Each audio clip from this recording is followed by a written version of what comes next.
जय जगन्नाथ सांग मैंने कथा अच्छी असुमारी आउ एक नूतन प्रसंग को आपण को स्वागत। सुख तो मिलला एमती न कली दुख भी देखिले देउछि हसी। पुरातन रचना।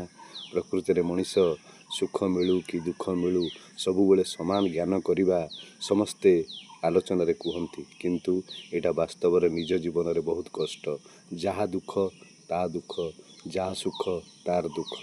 कथा होउछि जे जीवन रे समस्त को बुझेबा पई मन सबुबले आगबर होता है, किंतु निज मन को निजे बुझेबा केते जे कष्ट। प्रकृति रे जी बुझे निजर जीवन बाट चलुछि से ही जाने। तेणु सुख दुख आसवा ये हस लुह भरा दुनिया रे किछि नुआ कथा नुहे।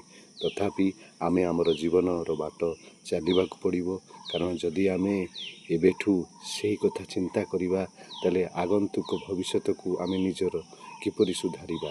सबुबले सुख दुख को समान ज्ञान करी जीवन पथरे अग्रसर हेबा निहाती जरूरी। जय जगन्नाथ।